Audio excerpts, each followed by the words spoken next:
அதனால அப்பவே உனக்கு ஆக்டிங்ல இன்ட்ரெஸ்ட் வர ஆரம்பிச்சுச்சாடா? ஆமா, ஆக்டிங்ல இன்ட்ரெஸ்ட். சும்மா டான்ஸ் ஆடிட்டு இருப்பேன் வீட்டில்.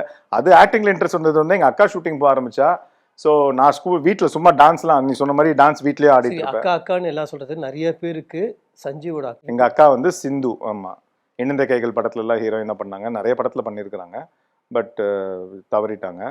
ஸோ அவள் வந்து நான் வீட்டில் டான்ஸ்லாம் ஆடிட்டு இருக்கும்போது மஞ்சு ஆண்டி, விஜயகுமார் அங்கிள்லாம் பார்க்கும்போது இவன் டெஃபினட்டாக நடிகனை தான் போவான் அப்படின்லாம் சொல்லுவாங்க.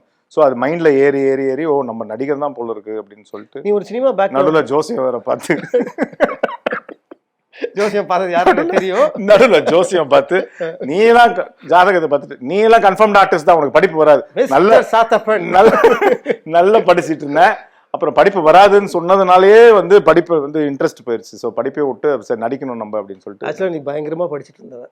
ஆமா, நீ வந்து உன் மூளைக்கு நீ வந்து அந்த மெமரிக்கு வந்து ஒரு ஐஏஎஸ் ஐபிஎஸ் இருக்கலாம், ஒரு ஐஏஎஸ் இருக்கலாம். ஆனா இப்ப பாக்குற ஐஏஎஸ் ஆஃபீஸ்லாம் திட்டுவாங்க. சொல்றேன் அந்த அளவுக்கு மெமரி இருந்துச்சு. ஆனா படிப்பு வராது, இவன் நடிகன் தான் சொன்னதுனாலே மைண்ட்ல ஃபிக்ஸ் ஆயிருச்சு. ஓ நம்ம நடிச்சுதான் ஆகணும் அப்படின்னு சொல்லிட்டு. பிறவி நடிகனாக இருக்கிறதுக்கு தான் நீ எடுக்கிறேன்னு நினைச்சு. அது உண்மைதான்டா. பசி நம்ம எல்லாருமே சினிமாவில் நடிக்கணும். ஆமா, அப்படிதான் வந்தோம். ஆனா அங்க இருந்து இங்க ஜம்ப் ஆகி டிவில வந்து, ஆனா டிவில நல்ல இன்னைக்கு நான் இருக்கிற வாழ்க்கை வந்து மேட் அ டென்ட்.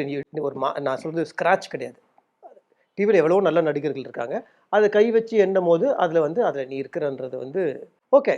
இப்போ என்ன நம்ம ஹீரோவாக நடிக்க போகிற படத்தில் கேரக்டர் தானே பண்ண போகிறோம்.